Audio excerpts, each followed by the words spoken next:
नमस्कार मित्रांनो, अशी आदर्श घेण्याजोगी आणि आपल्या बापासोबत आपलं कर्तव्य योग्य रीतीने पार पाडणारी मुलं हाताच्या बोटावर आज पाहायला मिळतात. आणि असंच काही एक उदाहरण आहे जे आज मी तुम्हाला सांगणार आहे, त्यामुळे व्हिडिओ पूर्ण नक्की बघा.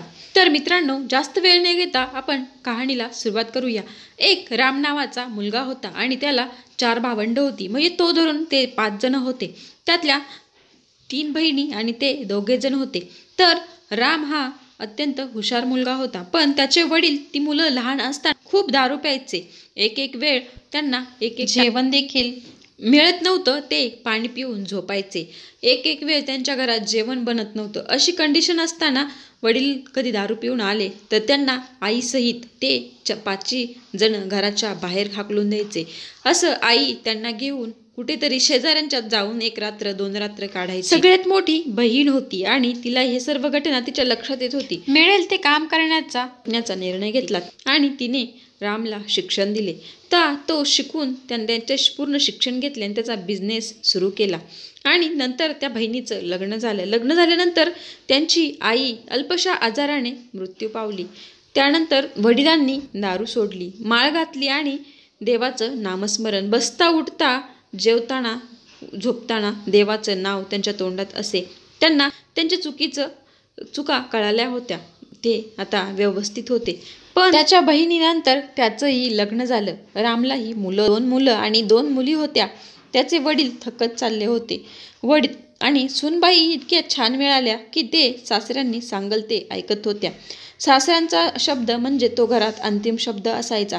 मग त्यांचा मुलगा म्हणजे असं म्हणत नव्हता की तुम्ही पाठीमागे असं वागला आहात म्हणून तुम्ही आता असंच राहा. तर असं नव्हतं. दिवस सगळे बदलले होते. जे रामचे वडील सांगतात ते सासरे या नात्याने सून ऐकत होती आणि मुलगा या नात्याने राम ऐकत होता.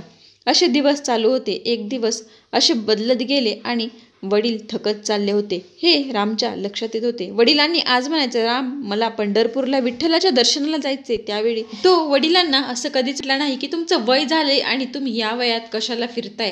त्यांना जायचंय तर तो लगेच गाडी काढायचा आणि त्यांना पंढरपूरला घेऊन जायचं. जेव्हा त्याला शक्य नसेल तेव्हा बरं ड्रायव्हर आणि घरातली एखाद्या व्यक्तीला पाठवून द्यायचा, पण त्यांना पंढरपूरला फिरवूनच आणायचा. आणि जर त्याच्या वडिलांनी त्याला सांगितलं मला आज माझ्या ह्या मुलीकडे जायचं आहे, मला ह्या नातीकडे जायचं आहे, तर लगेच वडिलांना तो गाडीतून घेऊन जायचा. ज्यावेळी शक्य नसेल त्यावेळी घरातली एक व्यक्ती वडिलांबरोबर पाठवायचा आणि तिकडून फिरवून आणायचा. म्हणजे बघा ना, माणूस जन्माला आला आणि जेव्हा मृत्यूच्या दारात असतो तेव्हा माणसाला वाटत असतं की माझी ही इच्छा अपूर्ण राहिली, मला ह्याची गाडी घ्यायची राहिली किंवा इथून फिरायचं राहिलं. अशी एकही इच्छा त्याने त्यांची मागं ठेवली नव्हती. खाण्यापिण्यापासून ते कपडा लत्ता आणि त्यांचं जे काही सर्व असेल, असंही नाही की ते आरी पडले तर त्यांच्याकडे दुर्लक्ष केले. त्यांना पाहिजे तितक्या लांब हॉस्पिटलसाठी, मणक्याच्या आजारासाठी, ते आजारी असताना देखील त्याला खूप लांबपर्यंत त्यांनी ट्रीटमेंट केली. आणि शेवटी कारण वडिलांचा एवढा रिस्पेक्ट करणारा किंवा त्यांना एवढा आदर देणारा मुलगा मी पहिल्यांदा पाहिला होता. आणि वडिलांनी फक्त बोलायचं आणि रामने ते ऐकायचं. अशातच वडील पुढेवर बसले. त्यांना उठता येत नव्हतं, ते झोपून होते आणि त्यांचा त्यातच मृत्यू झाला. पण वडिलांसाठी त्याने जे केलं ते सांगणं ह्या शब्दातही शक्य नाही. कारण वडिलांनी फक्त इच्छा सांगायची आणि ते त्यांना ऐकायची. त्यांचा दवाखाना, त्यांना दुखणं खुपणं एवढंच, जरी त्यांनी काहीच दुखणं खुपणं अंगावर काढलं नाही. जेवढी होईल तेवढ्या परीनं त्याने प्रयत्न केले.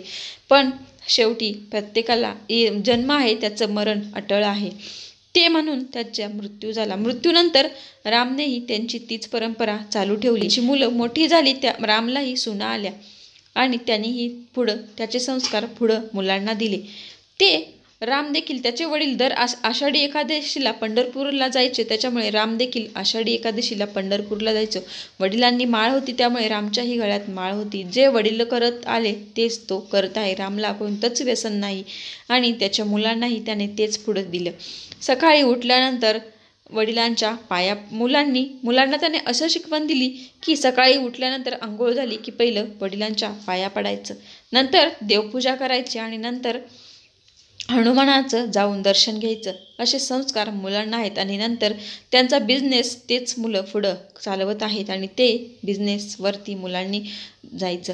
तर ही परंपरा त्याने घरात चालू ठेवली. आज मुलं व्यवस्थित सेट आहेत आणि सगळं धंदा पाणी व्यवस्थित पाहतायत. आज कशाचीही कमतरता घरात नाहीये, फक्त संस्कार चांगले दिले. तेव्हाच राम जर म्हटला असता माझ्या वडिलांनी अगोदर काही ठेवलं नाही किंवा आमचे खूप हाल केले, मग आज मी त्यांना व्यवस्थित सांभाळणार नाही. तर त्याने तसं न करता त्यांना व्यवस्थित सांभाळलं. त्याचं कर्तव्य त्याने पूर्णपणे पार पाडलं आणि तेच संस्कार त्यानं त्याच्या मुलांना लावले. म्हणून आज घरात जो राम सांगेल तो त्याचाही शब्द आज त्याने त्याच्या सुनांनाही खूप छान पद्धतीनं मुलींसारखंच बघतो आहे. त्याने प्रत्येक नातं बहिणींपासून ते बहिणीच्या मुलं आणि त्याच्याही पलीकडचे त्याच्या वडिलांची नाती, प्रत्येक नातं आजही तो तेवढ्याच पद्धतीनं व्यवस्थित जपत आहे. प्रत्येक पाहुण्याला घरी गेलं की रिस्पेक्ट मिळतो, कारण हे सगळं संस्कारातूनच शिकायला मिळतं.